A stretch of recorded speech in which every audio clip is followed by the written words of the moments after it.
কেবল নিরামিষাশী হলেই হবে না যে প্রকৃতির নিয়মগুলো লঙ্ঘন করা পরিহার করে হয়, তা মানে করা ভুল। গাছেরও প্রাণ আছে, প্রকৃতির নিয়ম হচ্ছে একটি বীজ আর একটি গাছের।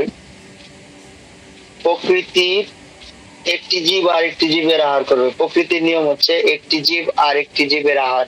সুতরাং নিষ্ঠাবান নিরামিষী হওয়ার জন্য গর্ব করা উচিত নয়। আসল উদ্দেশ্য হচ্ছে পরমেশ্বর ভগবানকে জানা।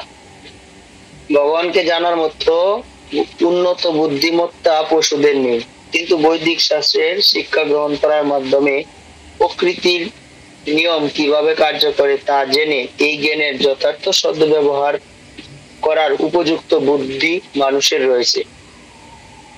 মানুষ যদি বৈদিক শাস্ত্রের নির্দেশ অবহেলা করে তাহলে তার জীবনের অত্যন্ত বিপদ সংকুল হয়ে পড়ে। তাই মানুষের কর্তব্য হচ্ছে পরমেশ্বর ভগবানের প্রভুত্ব হৃদয়ঙ্গম করা। তার কর্তব্য হচ্ছে ভগবানের ভক্ত হওয়া, সবকিছু ভগবানের সেবায় উৎসর্গ করা এবং ভগবানকে নিবেদিত প্রসাদ নেই কেবল গ্রহণ করা। তার ফলে তিনি তার কর্তব্য যথাযথভাবে সম্পাদন করতে পারেন। ভগবদ গীতায় ভগবান সরাসরি বলেছেন যে তিনি কেবল শুদ্ধ ভক্তের প্রদত্ত নিরামিষ আহারই গ্রহণ করেন। ভগবদ গীতার 9:26 নম্বর শ্লোকে আছে যে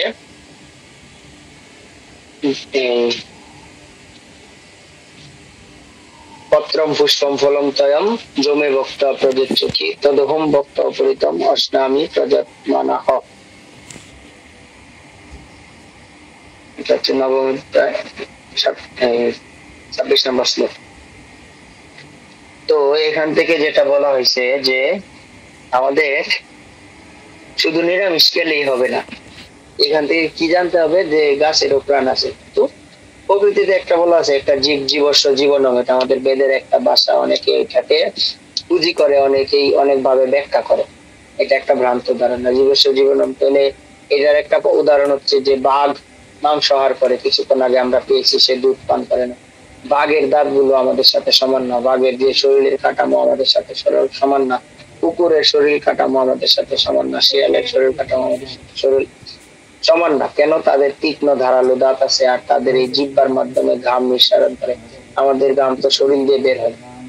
এরকম অনেক তফাৎ আছে। কেন আমরা তৃণভোজী, কেন তারা মাংসাশী।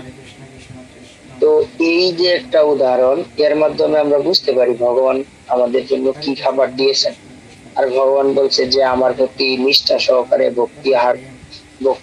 ভক্তি পালন করবে এবং আমাকে তার প্রভু মনে করে আমার দাসত্ব করে জীবন যাপন করবে, আর আমার নিবেদিত প্রসাদেই তার জীবনে একমাত্র বস্তু হয়ে গ্রহণ করবে, তারই হবে যথাযথ জীবন ধারা। এছাড়া এটা এটা হচ্ছে মনুষ্য জীবনের যথার্থ ব্যবহার, শব্দ ব্যবহার। আর নাহলে এই মনুষ্য জীবন বৃথা হয়ে গেল। যে মনুষ্য হয়েও সে পশুর মতো জীবন যাপন করলো, তার এই মনুষ্য জীবনের কোনো মূল্য রইল না। হরে কৃষ্ণ প্রভু, আমি এটুকুই বললাম। এখান থেকে কারো কোনো প্রশ্ন আছে? কোনো কিছু বুঝতে পারেননি? কোনো দ্বিধাদ্বন্দ্ব? কোনো কিছু বুঝতে পারেননি? হ্যাঁ মাদাজি বলুন।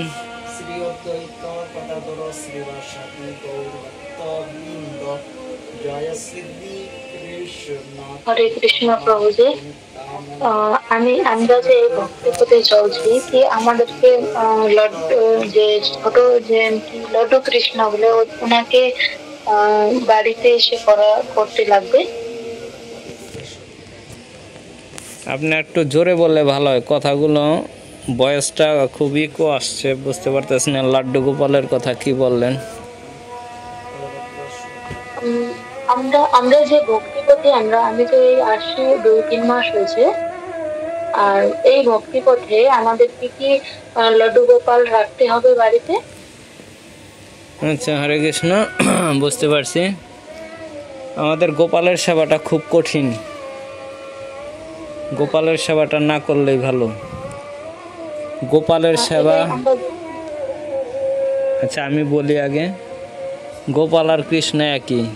ছোটোকালে সেবাটা খুব কঠিন, যেমন হচ্ছে লাড্ডু গোপাল, এ ছোট থাকে, কতক্ষণ পর পর বাথরুম করে যায়, কতক্ষণ পর পর পরিষ্কার করা হয়। আপনার আর আমার ক্ষমতা নেই বারবার গিয়ে পরিষ্কার করা। যদি গোপাল মনে করতেই হয় তাহলে ওইভাবে সেবা করতে হবে। এর জন্য কি করতে পারেন, জগন্নাথ আছে, গণিতাই আছে, এদের বিগ্রহ রাখতে পারেন। এদের বিগ্রহ সহজ সরল সেবা। আরেকটা হচ্ছে কি, চিত্রপটে আরও সহজ, কারণ বিগ্রহ রাখলে আপনাকে কি করতে হবে, বিগ্রহ সঙ্গে করে নিয়ে বেড়াতে হবে। যেখানে বেড়াতে যাবেন বিগ্রহ রেখে, গোপালের হোক আর জগন্নাথ হোক আর গণিতাই হোক রাধাকৃষ্ণ হোক, বিগ্রহ সাথে করে নিয়ে যেতে হবে। বিগ্রহ ঘরে রেখে কোথাও যেতে পারবেন না, খাওয়াতে হবে, 3 বেলা তাকে ভোগ দিতে হবে। 3 বেলা তো মাস্ট, এর উপরও দিতে হবে। এর জন্য চিত্রপটে কি করবেন, সেবা করুন, গণিতাই হোক, যাকে ভালোবাসুন। কিন্তু গোপালের সেবাটা আমাদের ইস্কনে নেই। আমরা মানি, সম্মান করি, ভক্তি করি, কিন্তু হচ্ছে গোপালের সেবাটা খুব কঠিন, সিরিয়াস। এর জন্য বেটার হচ্ছে চিত্রপটে সেবা করুন। আপনি যেটা মনে চায় সেটাই রাখুন, কোনো সমস্যা নেই।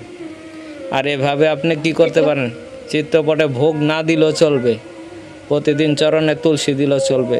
তবে ভক্তিপথে যদি আরও উন্নতি করতে চান, ভগবানকে বেশি ভালোবাসতে চান, তাহলে ভোগ নিবেদন করাটা, তাকে সিঙ্গার করাটা, তাকে আরতি করাটা, এটা হচ্ছে আমার ভক্তি জীবনের জন্য সহায়ক। ঠিক আছে? না, আমরা তো বাইরে থাকি, এগুলো আমরা কিছু আমরা করতে পারবো না। হয়তো মেলা করতে পারবো,